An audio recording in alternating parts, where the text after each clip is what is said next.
7వ రోజు శ్వాసానుసంధానంలో శ్రీ పూజ్య గుణరత్న గారు చెప్తున్నారండి ఉన్నత బోధకుడు గురించి. ధ్యానాన్ని ఉన్నత బోధకుడు అంటారు. అది అవగాహనతో నెమ్మదిగా మీలోని చెత్తనంతా తగలబెట్టి మంట. మీ అవగాహన ఎంత ఎక్కువగా ఉంటే మీరు అంతగా మార్పుకి సిద్ధంగానూ సహనంతోనూ ఉంటారు. మీ అవగాహన పెరిగే కొద్దీ మీరు మరింత కరుణాపూరితంగా ఉండగలరు. మీరు పరిపూర్ణత కలిగిన తల్లి లేక తండ్రిగా లేదా ఆదర్శ ఉపాధ్యాయుడిగా మారుతారు. క్షమించటానికి, మరిచిపోవటానికి సంసిద్ధతతో ఉంటారు. ఎదుటి వారిని అర్థం చేసుకుంటారు గనక వారిని ప్రేమిస్తారు. మిమ్మల్ని మీరు అర్థం చేసుకున్నారు గనక ఎదుటి వారిని అర్థం చేసుకోగలరు. మీరు మీ లోపల దానిని గాఢంగా దర్శించుకొని మీ స్వీయ భ్రమలను మరి మీ మానవ అపజయాలను గుర్తించారు. మీరు మీ స్వీయ మానవత్వాన్ని చూసుకోవటం వల్ల క్షమను మరి ప్రేమను నేర్చుకున్నారు. మీరు మీ పట్ల కరుణను నేర్చుకుంటే ఇతరుల పట్ల కరుణ అప్రయత్నంగా ఏర్పడుతుంది. స్థిరమైన సాధన చేసిన ధ్యాని జీవితం పట్ల గాఢ అవగాహన పొంది ప్రపంచంతో లోతైన బేషరతు ప్రేమతో అనివార్యంగా అనుసరించబడతాడు. కొత్త సాగు. ధ్యానం అనేది కొత్తగా భూమిని సాగు చేయటం వంటిది. అడవి నుంచి పంట భూమిని తయారు చేయటానికి అక్కడి వృక్షాలన్నిటినీ తొలగించాలి. తరువాత దాన్ని దున్ని ఎరువు వేయాలి. అప్పుడు విత్తనాలు నాటి పంటలు పండించాలి. మీ మనసును సాగు చేయటానికై మీ మనసులోని చికాకులన్నిటినీ మళ్ళీ మొలకెత్తకుండా తొలగించుకోవాలి. తర్వాత ఎరువు వేయాలి. మనోభూమి పైకి శక్తిని పంపి క్రమశిక్షణను ఇవ్వాలి. అప్పుడు విత్తనాలను జల్లితే విశ్వాసం, ధార్మికత, ఏకాగ్రత మరి వివేకం అనే పంటలు పండుతాయి. ధ్యానం యొక్క లక్ష్యం వ్యక్తిగతంగా మార్పు చెందటం. ధ్యాన సాధనలో ప్రవేశించే మీరు సాధన తరువాత మీరు ఒక్కరు కాదు. అది సున్నతీకరించే విధానం ద్వారా మీ లక్షణాలను మార్చి మీకు మీ ఆలోచనలు, మాటలు, చర్యల పట్ల గాఢ ఎరుక కలిగిస్తుంది. మీ మనసు నిశ్చలము మరి ప్రశాంతము అవుతుంది. జీవితం సాఫీగా మారుతుంది. సక్రమంగా చేసిన ధ్యాన సాధన మీ జీవితంలోని ఎత్తు పల్లాలను తేలిగ్గా స్వీకరించేటట్లు చేస్తుంది. అది మీ ఒత్తిడిని, భయాన్ని మరి విచారాన్ని తగ్గిస్తుంది. అలజడి తగ్గి ఆహ్లాదం వస్తుంది. విషయాలు సర్దుకోవటం మొదలై జీవితం ఇబ్బందులు దాటి సాఫీగా నడుస్తుంది. అవగాహన వల్లనే ఇదంతా సాధ్యం.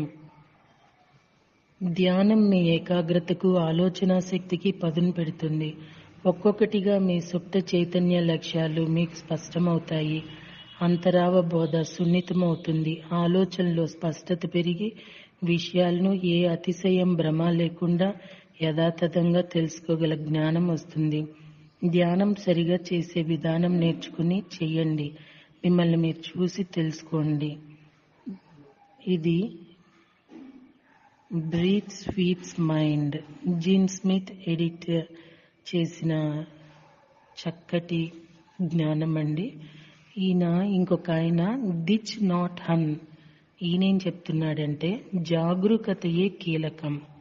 ఒకటి మాస్టర్స్, ఈ బుక్ ఒక్కొక్క మహనీయుడు తన అభిప్రాయాలు చెప్పినవన్నీ ఒక చోట కూర్చి అదే రకరకాల పూలను ఒక మాల కట్టినట్టుగా ఒక అందమైన సుగంధాలు వెదజల్లే మాలగా ఈ పుస్తకాన్ని రూపొందించారు.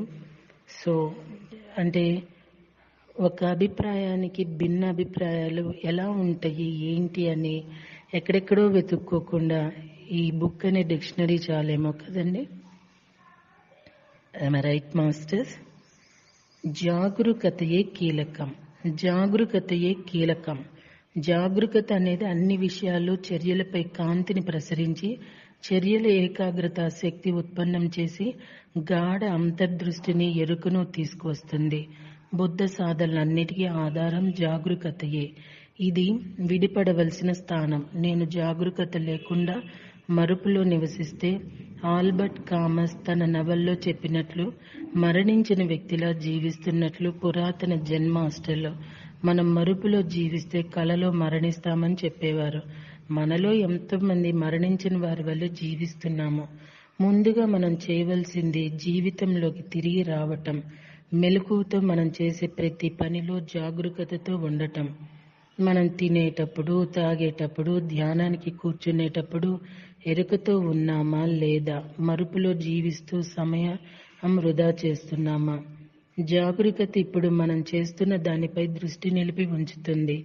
సాధారణంగా మనము సమాజపు చెరసాలలో బందీలుగా ఉంటాం. మన శక్తులు ఇక్కడ అక్కడ వెదజల్లబడి ఉంటాయి. మన శరీరం, మన మనసు ఐక్యతలో ఉండవు. మనం చేస్తున్నా, చెప్తున్నా, మరి ఆలోచిస్తున్న వాటిపై ఎరుక కలిగి ఉంటున్నామంటే మన పరిసరాల మరి దూరగ్రహతల దాడికి ఎదుర్కొంటున్నాం అన్నమాట. ఎరుక అనే జ్యోతి వెలిగినప్పుడు మనలో మెదిలే ప్రతి ఆలోచన, ఉద్వేగం కూడా వెలిగించబడతాయి. ఆత్మవిశ్వాసం పునరుద్ధరించబడుతుంది. మనని భ్రాంతి అనే నీడ ఎన్నడూ చుట్టుముట్టదు. మనం మన పనులన్నీ చేతులు కడుక్కోవటం, దుస్తులు ధరించటం వల్లనే చేస్తాం. కానీ ఇప్పుడు మనం మన చర్యలు, మాటలు, ఆలోచనల పట్ల ఎరుకతో ఉంటాము. జాగరూకత సాధన తొలినాళ్లలో జాగ్రత్తగా ఉండటం కోసం మాత్రమే కాదు, అది ప్రతి ఒక్కరికి జీవితకాల సాధన. బుద్ధునికైనా సరే, మానవ చరిత్రలోని గొప్ప వ్యక్తులందరి వెనుక ఉన్న ఆధ్యాత్మిక శక్తి జాగరూకత శక్తి మరి ఏకాగ్రతలే. విషయాల్ని యథాతథంగా చూడటం అనే శక్తి ఏకాగ్రత సామర్థ్యం వల్ల పొందుతాం. స్పష్టంగా చూడగలగటమే దివ్యజ్ఞాన ప్రకాశం. దివ్యజ్ఞాన ప్రకాశం అంటే ఎప్పుడూ ఏదో ఒక విషయం గురించిన జ్ఞానం పొందటమే, అది సంగ్రహించేది కాదు. ఓషో చెప్తున్నారండి, శ్వాసే వారధి అంటూ. శ్వాసలో ఉనికి స్వయంగా దాగి ఉంది. మీరు కేవలం శ్వాసిస్తూ ఉండండి. అది లోనికి వస్తూ పోయే గాలి అని భావిస్తూ ఉంటే మీరు దాన్ని మర్మంలోకి ఎన్నడూ చొచ్చుకొని పోరు. మీరు పూర్తిగా మిమ్మల్ని మీరు శరీరంలో నిలిచి ఉంటారు. శరీరాన్ని దాటి అవతల ఏం జరుగుతుందో మీరు ఎప్పటికీ తెలుసుకోలేరు.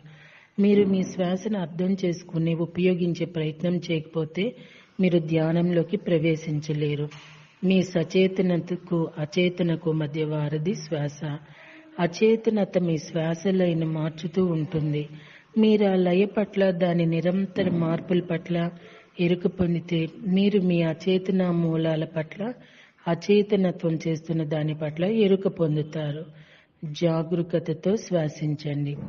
యోగాలో మీరు శ్వాస క్రమాన్ని మార్చాలి. జాగరూకతలో శ్వాస పట్ల యథాతథంగా ఎరుక పొందాలి. కేవలం దాని పట్ల ఎరుక మాత్రమే.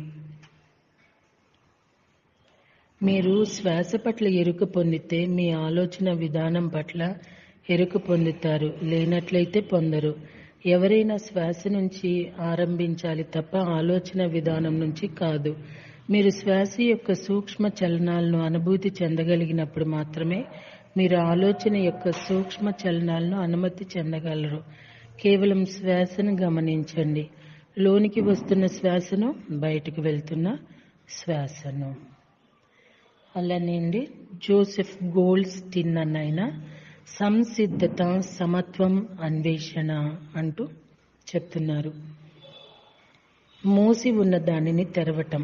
మనలో మూసి ఉన్నదేది? మన ఇంద్రియాలు మూసుకుపోయి ఉన్నాయి. మన శరీరాలు మూసుకుపోయాయి. మనం మన సమయాల్లో చాలా భాగాన్ని ఆలోచనలో, తీర్పరితనంలో, భావనలో, పగటి కళల్లో కోల్పోయాయి. మన ఇంద్రియాల ప్రత్యక్ష అనుభవాలకు, దృష్టికి, శబ్దానికి, ఘ్రాణతకు, చెవికి, శారీరక స్పందనలకు ప్రాధాన్యతనిచ్చి శ్రద్ధ వహించటం. మన శ్రద్ధ వేరు వేరు చోట్ల ఉండటం వల్ల ఇంద్రియ ద్వారాలు మసకబారుతాయి. అయితే ధ్యానంతో ఎరుక మరి ఏకాగ్రత బలోపేతమైతే మనం ఆలోచనల వెల్లువలో పడి కొట్టుకుపోయే సమయం తగ్గి మన ఇంద్రియ గ్రాహ్యత సున్నిశితంగాను, స్వచ్ఛంగాను మారుతుంది. మనం మన శరీరాన్ని కూడా సంసిద్ధపరుచుకుంటాం. తరచుగా శరీరంలో శక్తి నిరంతరాయంగా ప్రవహించదు.